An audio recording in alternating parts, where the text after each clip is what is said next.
జిల్లా మరికల్ మండలం చిత్తలూరు గ్రామ రైతులు ఇథనాల్ కంపెనీ అంటే గ్రామానికి అతి సమీపంలో వ్యవసాయ పొలాల్లో కొందరు పారిశ్రామికవేత్తలు పొలాలు అంటే వ్యవసాయం పేరిట పొలాలు కొని కంపెనీ వేస్తున్నారని దానికి వ్యతిరేకంగా రైతులు గత కొంతకాలంగా పోరాటం చేస్తున్నటువంటి పరిస్థితి. అయితే ఉమ్మడి మహబూబ్నగర్ జిల్లాలో ఇప్పటికే అంటే సెజ్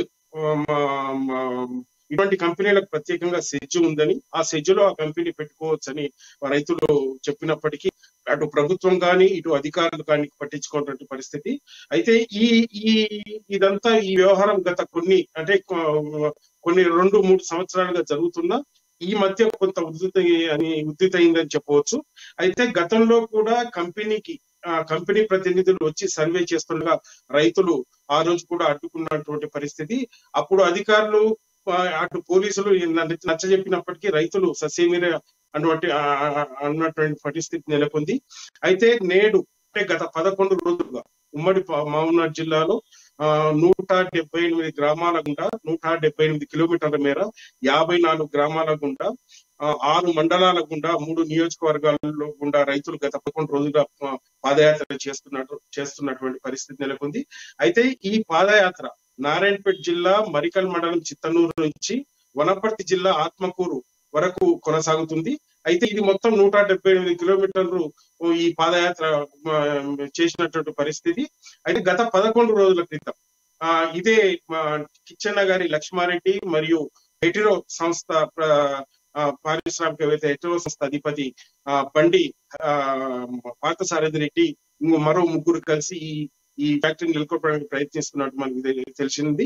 అయితే రైతులు అంటే మొత్తం 100% పొలాలు రైతుల పొలాలే ఉన్నాయి కాబట్టి రైతుల పొలాల గుండా ఈ పెట్రోల్ డీజిల్ కు సంబంధించిన కెమికల్ పైపులు వేయడం ద్వారా పొలాల గుండా పైపులు వేయడం ద్వారా తమ పొలాలు సారవంతమైన భూములు కాస్త కలుషితం అయిపోయి తాగడానికి నీళ్లు కూడా కలుషితం అయిపోయి వాతావరణం కలుషితం అయిపోయి ప్రజల ఆరోగ్యాలు అంటే అటు ప్రజల ఆరోగ్యాలు ఇటు రైతులకు 2 విధాలుగా నష్టం జరుగుతుందని దీన్ని వ్యతిరేకిస్తున్నటువంటి పరిస్థితి.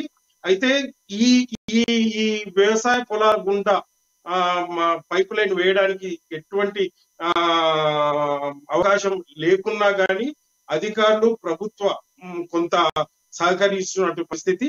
అయితే దానికి వ్యతిరేకంగానే ఈ రోజు పాదయాత్ర గత 11 రోజులుగా చేస్తున్నారు.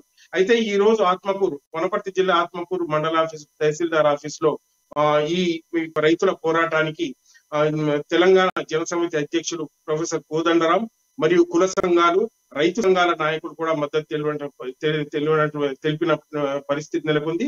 అయితే ఈ వ్యవసాయ పొలాలు అంటే 100% రైతులు వ్యవసాయం మీదే ఆధారపడి బతుకుతున్నాం కాబట్టి ఎటువంటి ప్రభుత్వ ఉద్యోగాలు కానీ ఎటువంటి ప్రైవేటు ఉద్యోగాలు కానీ లేవని 100% రైతులేమై ఉన్నాం కాబట్టి మేము నష్టపోతాం కాబట్టి మేము ఈ గ్రామాలను వదిలిపోయే పరిస్థితి లేదు కాబట్టి ప్రభుత్వం తర్వాత అధికారులు స్పందించి ఈ పైప్ లైన్ ను ఈ ఫ్యాక్టరీని అడ్డుకోవాల్సిందిగా రైతులు కోరుతున్నటువంటి పరిస్థితి. అయితే అటు ప్రభుత్వం గాని ఇటు అధికారులు గాని ఎటువంటి చర్యలు చేపట్టినట్టు మనకు కనిపించడం లేదు. వ్యతిరేకంగానే రైతులు ఆగ్రహం వ్యక్తం చేస్తున్నట్టు పరిస్థితి నెలకొంది. Right, thank you Pradeep. So మొత్తంగా దాదాపు 11 రోజుల నుంచి కూడా రైతులు పాదయాత్ర నిర్వహిస్తున్నారు. దాదాపు 55 గ్రామాలకు చెందిన రైతులు దాదాపు 128 కిలోమీటర్ల మేర పాదయాత్ర చేసినప్పటికీ ఎటువంటి స్పందన లభించట్లేదంటూ కూడా చెప్తున్న పరిస్థితులు అయితే కనబడుతున్నాయి. ఎట్టకేలకు ప్రభుత్వం దిగొచ్చి రైతులకు న్యాయం చేయాలంటూ కూడా రైతులు ఒక పాదయాత్రను చేపడుతూ దాదాపు 55 గ్రామాలకు చెందినటువంటి రైతులు పాదయాత్ర చేస్తున్నారు.